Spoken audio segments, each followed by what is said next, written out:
everyone. Welcome to Essential Vegan Desserts live event at Rouxbe or Rouxbe Plants, depending on where you are in your dietary considerations. I'm Fran Costigan. I'm the director of vegan pastry, and I developed the Essential Vegan Desserts course with my colleagues at Rouxbe, and I'm very proud of the course. I am super proud of all my students, and I want to welcome everyone who is here. Essential Vegan Desserts students, we say EVD, current and graduates, all Rouxbe students, and all guests. Thank you for coming to spend this next bit of time with me. My intention is to offer information, answer questions, and make it clear that plant-based desserts without one, what I mean by that is desserts without dairy, without eggs, and conventional white sugar, when they are made following foundational pastry technique, are as good as or better than conventional desserts. You know, early on in my career, very early on, I was trained traditionally. I went to New York Restaurant School. My first job out of school was a pastry chef in a conventional pastry shop with tons of eggs. I was breaking a lot of eggs and white sugar and dairy and heavy cream and milk and sour cream and all that. And I remember when I transitioned, and it had to do with my health, people would say to me, well, vegan desserts, they're really awful. In those days, they had a point. But the fact is, today I really have to say, no, that's really vegan. That's really vegan. They're delicious. But, you know, I've had some conventional, and by conventional, I mean desserts with eggs and dairy and conventional white sugar that don't taste so good. So, you know, it just depends. We want to make sure that we're making the recipes correctly, and I'm going to go over some of that now. Before I get started with answering questions and giving you a bit of information that I've put together for you, I'm going to ask Patrick to roll a short video. This is from Instagram, and there's a link in the Q&A, and it's one of my current students who happens to spend her time between Australia and Italy, and she made a video of making her 2-ingredient chocolate mousse. It's a very surprise recipe. There's a lot of tweaking, and she did a beautiful job. So let's have a look at the video.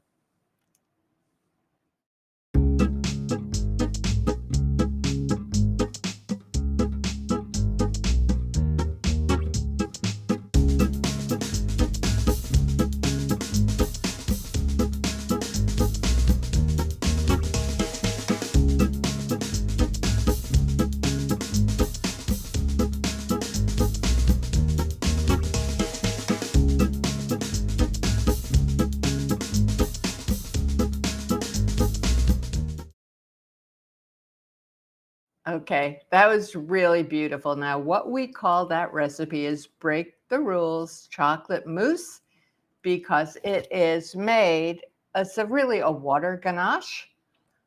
And some of you who are familiar with working with chocolate or have read about chocolate probably have heard that chocolate and water or any kind of liquid don't mix. It's going to spoil your chocolate. And that is true. But here it's about percentages and about proportions, and it's a very interesting recipe. She did a beautiful job, and in the Q&A, you can find a link to the video, and those of you who are on Instagram, please have a follow her, and I hope that you enjoyed it. I was happy to see it. Now, in terms of the Q&A, on the right side of your screen, there is a place to ask a question if you haven't already done so. So the name of the topic for today's live is Whisk, Whip, and Wow. Say that 3 times quickly. And I say, and sometimes whoops, because despite being super careful, occasionally a recipe doesn't turn out as you expected it, and learning how to fix things is important, and learning when to say enough, that's not fixable, is important too. So every change you make to a recipe matters. Testing is necessary. Now, in terms of finding recipes for plant-based desserts, there are innumerable recipes, uncountable recipes, but you want to make sure if you're doing an internet search, there are a lot of recipes that don't work at all. So it's really incumbent upon you yourself to understand, to take a look at who wrote this recipe. Today, there are many recipes by qualified recipe developers and cookbook authors. So you really don't have to reinvent the wheel. I know that many of us want to take a beloved family recipe or something that we had somewhere that we really liked and convert it to a plant-based recipe, and there are rules about that. So all of this is taken into account in Essential Vegan Desserts. We have whole units on the different ingredients that we use. For example, plant milk. Most of them are interchangeable, but not all of them. Some are better for one thing, not so good for another thing. It's important to know that. Sweeteners, definitely, I would say overall, what I'm really saying to you is there is no one size fits all. My recommendation is if you are adapting a recipe or even making a tried and true recipe for the first time and you aren't sure about it, you can scale the recipe. And by that, I mean, scaling means making more than the recipe, doubling it, or 1.5 times or less. So I like, with a new recipe that I am not sure about, I like to cut it in half. Maybe if a cake, maybe even by 1/4, and then I will bake some cupcakes instead of a whole cake, because you want to maintain the integrity of the dessert. So that's really terrific. The homework assignment video that Karen Stacy did, and her Instagram handle is Purely Plant-Based Kitchen, is simple insofar as it's just chocolate and water, but a lot can go wrong. The chocolate is melted in water and it goes over an abundance of ice. And if the texture is reliant on the kind of chocolate that's used, the amount of cocoa butter matters, and it needs abundant ice, and you have to know when to stop whisking, because if you keep whisking until the mixture is firm, you've gone too far. The wonderful thing about this recipe is if the mixture gets grainy or too firm, you can put it right back over a water bath, liquefy the chocolate mixture again, and get started. If the mousse is thinner than you want it to be, you can melt some chocolate and add it in. So those are things you can do with puddings and mousses, not with cakes. So pay attention. And I did want to give you a little trick for fixing a ganache. Now, if there's anybody here who isn't familiar with the term, a ganache is an emulsion of chocolate, typically heavy cream, and sometimes other ingredients are added to it. Ganache it's a formula, so it's an emulsion. The firmness or fluidity of the ganache will depend on the proportion. More chocolate, less plant milk. I use a rich plant milk, will give you a truffle filling. Less will give you, more milk will give you a pouring ganache that you can use on a cake or to whip it for a filling. what you want to make sure, temperature really matters. And if you overheat the chocolate, it's going to, the cocoa butter, which is the fat that is naturally occurring in the cocoa bean, is going to separate out. So you'll be stirring and stirring and you go, wow, that looks really nice. That's nice and smooth. And all of a sudden there's an oil slick on the top. The cocoa butter has separated out, or it might get grainy if you've stirred too hard and the liquid that you're using is too hot. I fix it. I call this the mayonnaise method, and I don't really know why, but it's what it reminds me of. But I'll take some of the broken ganache out, add some cold plant milk, stir it. In other words, and then put it back into the larger amount, and that's really, I'm tempering it. So that's something that you can do. I want to show you a couple of whisks, since whisk is in the title of this live. I love my whisk. So I've got this. This is just one container of my whisks, but they're all for different uses. They all have different uses. So this is a big balloon whisk with firm but not hard metal. This is going to whisk air into your mixture, which is really good when you want an aerated mixture. I use this when I am mixing my cake batter. I like small ones too. This would be a smaller version of what I just showed you. This one has tighter metal, and this is when I don't want to introduce a lot of air into my mixture. This is called a flat whisk, and this is great for getting into corners of pots. For example, if you're making a pudding. And some of you may know these became very popular a couple of years ago. I think they're dough they're dough whisks, but they're called Swedish whisks, and they're great for mixing heavy batters. They're very nice. I got one for myself and one for my kids. All my kids and my grandchildren like to cook, so they were happy with that whisk. So if I'm doing a focaccia or something, I mean, honestly, hands are great tools, but when you want to whisk, there are your whisks. What you didn't see me hold up are silicone whisks. I don't find that they're very useful at all. They're just too soft. And if anybody here has used a silicone whisk and likes it, definitely do let me know. You know, you can always put comments into the Q&A. That doesn't have to be a question. So I want to get started with some of your questions because they looked great to me. Robert K. Hi, Robert.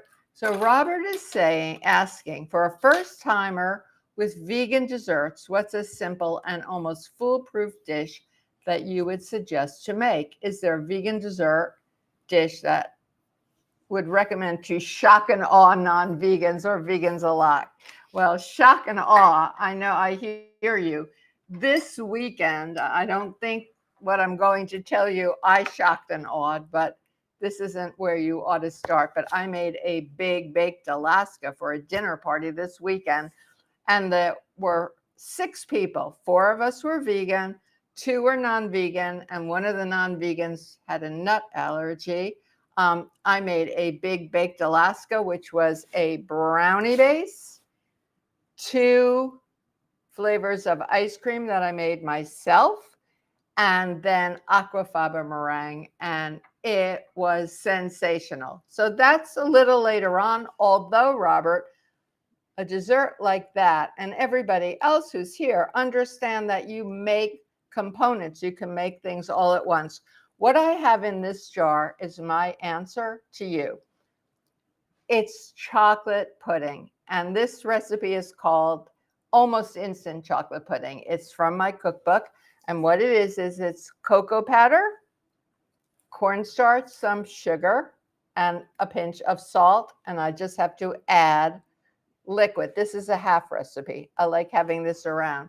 Now, some of you may be thinking, chocolate pudding, what's so terrific about that? But I will tell you, I have had people literally cry when they've eaten this chocolate pudding. And my friend and neighbor and colleague, Chef Kathy Gold, who has a very refined palate, I asked her what she wanted for her birthday, thinking she would want a cake. And she wanted that chocolate pudding with aquafaba meringue burned on the top. So, Robert, I would suggest people love chocolate pudding. I have many people in my life who wanted to eat it warm. You can also serve it at room temperature. And if you put it in the freezer, it tastes like fudgicles. So let me know how that goes. Lucy says, hello, dear Fran. Hi, Lucy. I know who you are. I'm Lucy from San Luis Potosi, Mexico. I wanted to know if you could share the recipe of the yogurt you showed at your last live event, the one made with soy milk. I would be happy to share that recipe. In fact, I have to make some more. I've been on a soy yogurt kick, and I find it very delicious, very economical, and easy enough to make. I do make mine using the yogurt setting on my Instant Pot. I will tell you that. So to each quart of soy milk, and the only soy milks I'm told work are West Soy and Eden Soy, unsweetened. Those are the two milks. I did have a few people in Philadelphia tell me that they use Trader Joe's soy milk, but I have not. For each cup, so in a quart, you're going to have 4 cups of milk. It's 1 capsule of a probiotic. I don't recommend any particular brand. I have whatever I have. So I open the probiotic up, the capsule, put it into the milk, and then really that's the recipe, except I find that it's a bit thicker when I add a tablespoon or 2 of cashew milk powder or coconut milk powder. Then I use an immersion blender to get everything mixed up, pour it into a couple of jars, put it in my Instant Pot on yogurt, and I let it go overnight. I let it go for 12 hours, and it's just a wonderful, very tangy. Lucy, I've also done it with just 3 capsules instead of 4. Then it's a little less tangy. I happen to like it tangy. So good luck with that. Carmen is asking, what's a good alternative for people who have legume and dairy allergy? In many recipes, chickpea water and pea protein are used. Obviously, I use coconut and or almond milk since soy is a legume. Well, my milk of choice is oat milk. And I say that because I run into people who have allergies. I run into people who have nut allergies and people who avoid soy. And I don't want to use canned coconut milk very often. There are some places where canned coconut milk work. Coconut milk beverage, which is like in a carton, like almond milk or any of the milks, is very thin. I don't care for that. So I would say give oat milk a chance. Diane D has an interesting question. Can cacao powder and cocoa powder be used interchangeably? And Diane, I would say, and I will say this to everyone, it really depends. Now, cacao powder and cocoa powder are really the same thing. There's all this interesting conversation about,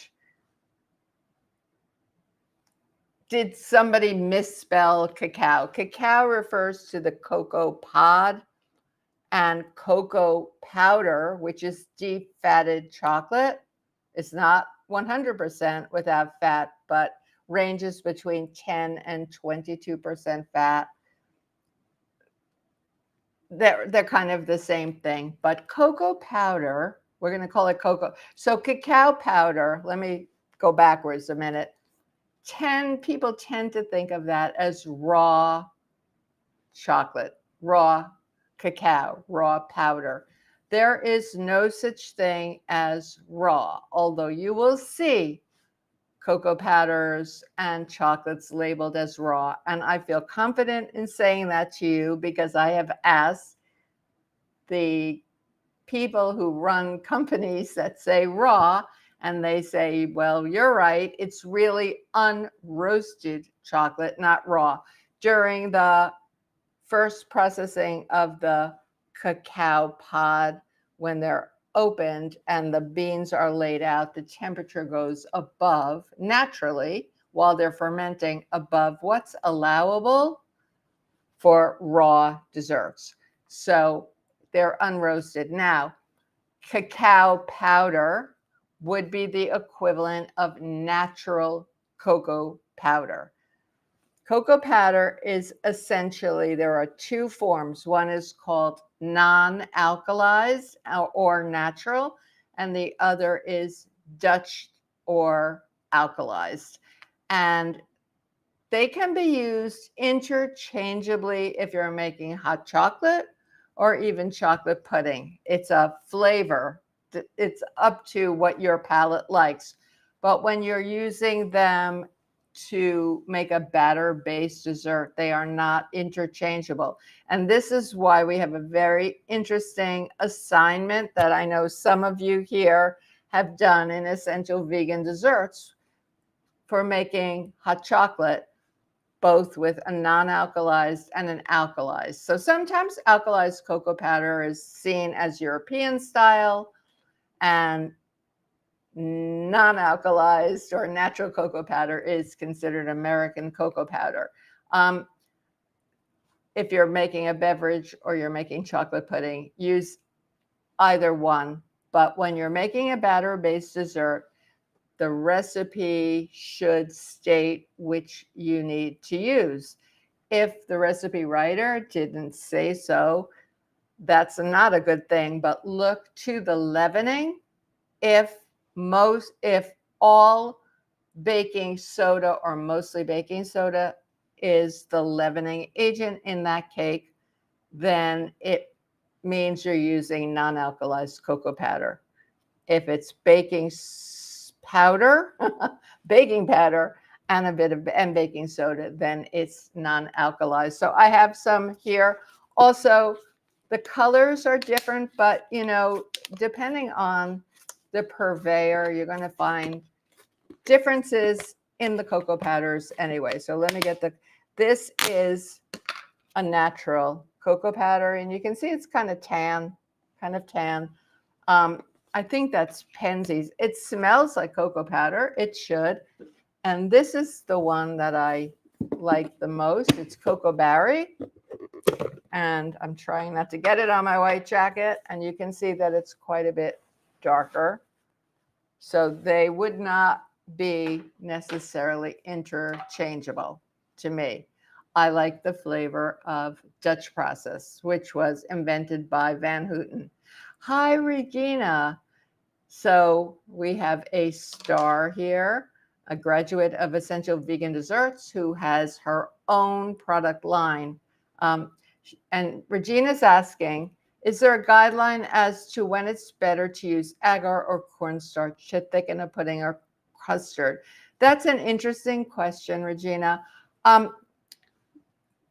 To let everyone know, cornstarch, arrowroot, tapioca starch are thickeners, and they're often used after you've made a slurry with them. In other words, you've taken the measured amount of one of those starches, added some liquid, and dissolved them, and then put them into the cooking liquid. In the chocolate pudding, you don't do that. All the dry ingredients go in at one time. Agar is vegan gelatin. Think of it as vegan gelatin. It's derived from seaweed. It has been used for millennia in Asian cuisine. If you've ever had a Canton, which is like it's a gel really in a macrobiotic restaurant or in some plant-based restaurants or Asian restaurants, it's made with agar. So agar gels and the starches thicken. Depending on what you're going to use your pudding or custard for, Regina, you might want to use both. Might want to use mostly the cornstarch and a little bit of agar. For example, that chocolate pudding that I keep referring to and getting a real taste for it is thick. It's thick. It's a pudding. It holds up on the spoon. But when I want to use it as a filling and frosting, I add a little bit of agar powder to it. It just holds a bit better. So that would be my answer to you. Kathy says, I make a plant-based vanilla pudding that's very tasty. However, adding the vanilla extract turns the pudding to an ugly gray color. And she's looking for ideas how to prevent this from happening. Well, that's kind of yucky. I'm curious, Kathy, if you're using a vegan sugar, because vegan cane sugar, contains a bit of the molasses, not much, but some, that's inherent in the cane, so you don't always get a pure white or vanilla color. You can try using artificial vanilla or vanillin, it's called, which is clear, and see if that will make a difference. Sue B is asking, what is a good substitute for chocolate chips and cookies or muffins? Would dates work? That's a really interesting question because, you know, chocolate chips, in a chocolate chip cookie, we would expect to find chocolate chips. But in muffins or another cookie, the inclusions can be anything. So a nice soft bits of nice soft chewy dates can work, or almost anything, any kind of dried fruit or nut. When I'm working with people who are allergic to nuts, for example, but I want that crunch, I use cocoa nibs, which they have a texture like a nut and just the teeniest little bit of a chocolate flavor. So yeah, that would work. I love dates. So Suzette has a question that's really a hard question to answer. And that is, how do I adjust my recipe for a gluten and dairy-free pineapple upside down cake? So Suzette, I'm reading that as you would like to make a gluten and dairy-free pineapple upside down cake. And I can't really give you a recipe here for that, but I will tell you that there are a lot of good gluten-free recipes out in the world today. In this course, we have my chocolate cake, which is called the chocolate cake to live for, and we have a gluten-free version. We have a vanilla cupcake, and we have a gluten-free version. Now, I see a lot of recipes, and I imagine that those of you who bake do as well, where the recipe writer or developer or author will just say, use half a cup of AP flour, half a cup of whole wheat pastry flour, or an equal amount of gluten-free flour. I find that very rarely works. To make something gluten-free that tastes delicious takes a little bit more tweaking. So I have some flours to show you. This one is Bob's Red Mill. It's called 1-to-1 baking flour. It is complete, meaning that it has some xanthan gum in it. Xanthan or guar gum are necessary when you're doing a gluten-free cake to hold it together because there's no gluten, right? I find this to be the most successful. I like Bob's products anyway. And what I really like about this one is the ingredient list to me is clean. So I'm going to read it to you. Sweet white rice flour, whole grain brown rice flour, potato starch, whole grain sorghum, tapioca, and xanthan. I like this and I find it successful. I do find with gluten-free cakes, I need a little extra liquid.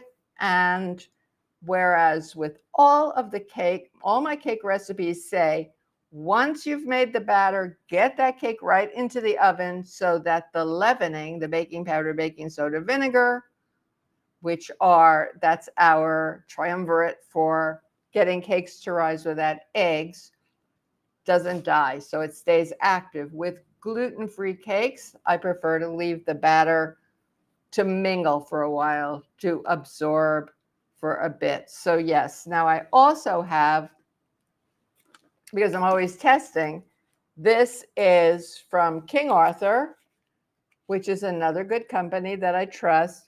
And this is their 1-to-1, or I think it's called cup for cup. The ingredients are rice flour, whole grain brown rice flour, sorghum, tapioca, starch, potato starch, cellulose, vitamin and mineral blend, reduced iron, and xanthan and cellulose gum. So that ingredient list is a bit busier for me. And I have found that my gluten-free baked goods taste better to me when I make the bobs.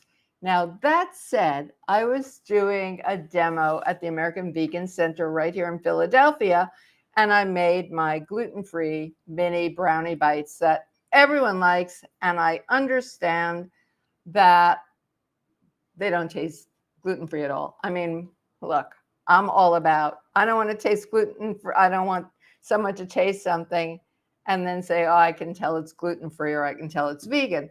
But I made some with the King Arthur flour, some with the Bob's, and I was surprised to hear, I would say 2/3 of the people preferred the Bob's, 1/3 preferred the King Arthur. So some of that is flavor.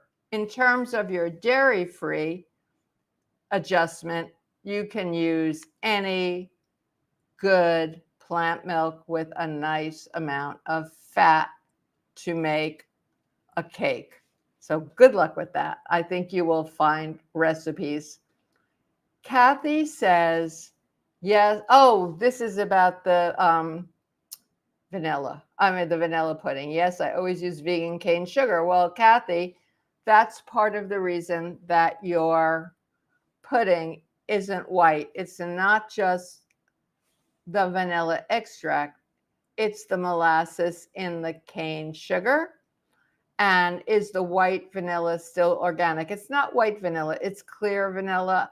And I don't actually know if there's an organic version of vanillin, but have a look and see.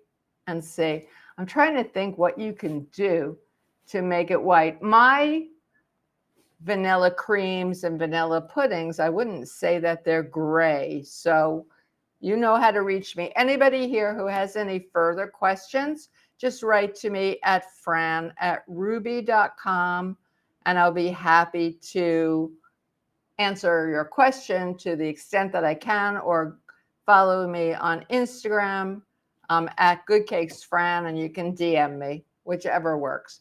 Catherine says, Catherine C, hi. I've been purchasing the best peaches at Costco at this time every year. Wow, that's great. Can you help me convert an old country recipe for an open fruit cake with a shortbread-like cake that I would like to make vegan? So this is kind of like the question that I didn't really answer, but addressed before. And that is, I'm not quite sure, Catherine, what you mean by an open fruit cake with a shortbread-like cake. I would need more information, but I would suggest that you look at some already available vegan recipes that contain fruit. We have a lovely, really easy, different kind of a cobbler in this course where the recipe calls for taking some vegan butter and melting it right in the baking dish, and then making a simple batter with flour, some sugar. I don't have the recipe in my head. Probably there's leavening, and pouring it right over the melted butter and not stirring it, and then topping it with lots of fruit and baking it. And it's I did some research into this type of recipe. It's got lots of different names, and it seems it's been around for a really long, excuse me, long time. So people who are looking to convert recipes from traditional egg-based recipes to vegan eggless recipes, remember, the milk part is easy. You're going to need more leavening, baking powder, baking soda, and vinegar. And then if your recipe has 1 or 2 eggs, those are easy to convert beyond 2 eggs if it's a 3-egg cake, and so on. I would say find a vegan version. So good luck with that. And I just recently got a membership to Costco. I don't go very often, but I might just go and look for some peaches. I got some gorgeous peaches at my farmer's market in Philly yesterday. Sue B is saying, can I replace date powder, date sugar for sugar in recipes, and also date syrup for maple syrup in recipes? Not really. So I have here some date sugar. You see, I keep food grade silica packs in things like these sugars because they're humectant. This is a very, very finely ground date sugar. Many of them are not. Smells like dates. I love dates, and I love date syrup, which is also called Ceylon. It has a very different flavor profile from maple syrup, Sue, and so you might be able to do that. To me, date syrup is like a molasses substitute. So if the maple syrup is already in the recipe, you can try to use some date syrup. Date sugar, in my opinion, does not dissolve in cakes correctly. And if it's sprinkled on the top of a cake, it burns. So if I were you, I would just give it a test. Find a recipe, cut it by 1/4, see what happens, and let me know. The next thing that is in this Q&A is a link to Dr. Christy Funk. And some of you may know her name. She is a specialist in breast cancer. She's a surgeon. Her patients were very famous, like Angelina Jolie, very famous people. And a number of years ago, Dr. Funk started doing some new research and discovered that plant-based diet was protective. The reason that I put this here is that there is some new news. Let's call it new news, but I actually call it no news to me because I've been saying this forever. Anybody who's interested in taking a deep dive into why I don't use what are called non-sugar sugars. Those are erythritol and allulose and all those sugar alcohols. They are highly processed. Dr. Greger, who many of us respect and with good reason, really was a proponent of using erythritol, and he has pulled that back. If something's too good to be true, it's not true. So I saw this in a couple of places in the last few days from Dr. Funk, and I'm going to read it to you. And of course, I am not a doctor. This is up to you. Do your homework. Do some research. Dr. Christy Funk says just one tiny package of sucralose like Splenda can disrupt your gut microbiome so severely that it may double or triple the risk of poor survival in advanced melanoma and lung cancer patients on immunotherapy. If you or someone you love is on immune checkpoint inhibitors, it's time to cut out all artificial sweeteners, including sucralose. So I would say, if someone says, well, people over the age of or below the age of shouldn't have this, I take that to say I'm not having it. And in terms of erythritol, one recent Cleveland Clinic study involving 4,000 people in the US and Europe found that men and women with higher circulating levels of erythritol were significantly more likely to have a heart attack or stroke within the next 3 years. So I offer this to you and I say, if you're interested, do some work, do some research, and decide what you think. Anna Marie is asking, when a recipe calls, for example, 2 cups of flour and then says to sift, do you measure the flour after it's sifted? That's a great question. Generally, a recipe will say 2 cups of flour and sift the flour. If it's 2 cups of sifted flour, it's measured after.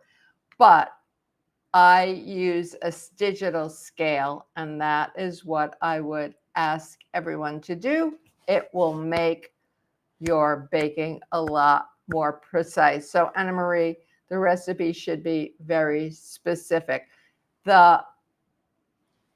Digitally, the weight of the flour won't change after it's sifted. What will change is the quantity. So if you had 2 cups of flour, and it has been sifted, and you remeasure it, it's going to be maybe 2.5 cups of flour. So go by the weight. And Kathy is asking if I ever use psyllium husk powder as the binder for cakes and breads. I haven't been using psyllium husk powder, but I know many people who do and like to use it, and I have some in my fridge. So if that's something that you're used to, you can go ahead and use that. Those are great questions. Thank you, everyone. I'm going to ask Patrick to show you a photo of some aquafaba, and there's a backstory on it. So after we see the photo, I want to talk to you about aquafaba a little before we close out this session.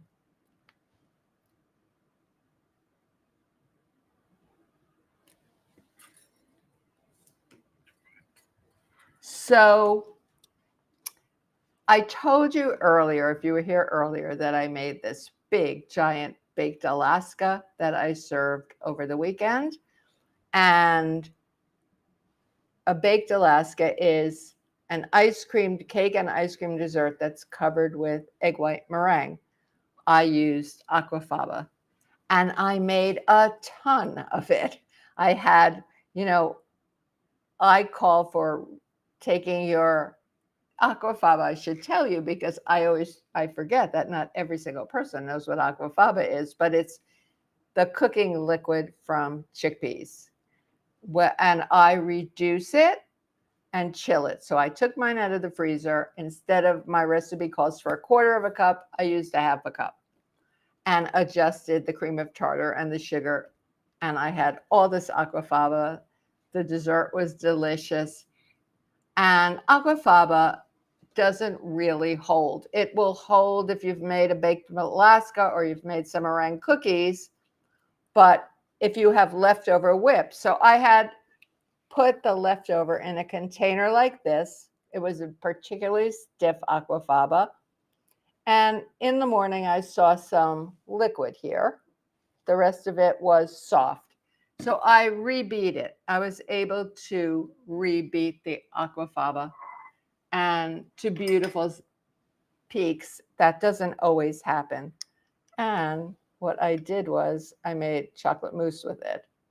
I made chocolate mousse. I folded in some stiff chocolate ganache. And what I mean by that is, I told you earlier, a ganache is a proportion. So I used far more chocolate than I used liquid. And then I very gently folded it, didn't whisk it, folded it with a rubber spatula into the aquafaba and got this gorgeous mousse, which has been in my refrigerator now for 2 days. So there's that. I want to thank everyone for being here today. I had a really good time. I really enjoyed your questions very much. Have a wonderful rest of the day or evening, depending on where you are. Remember, you can always reach me at fran@rouxbe.com. And I hope to see you in September. Goodbye, everyone.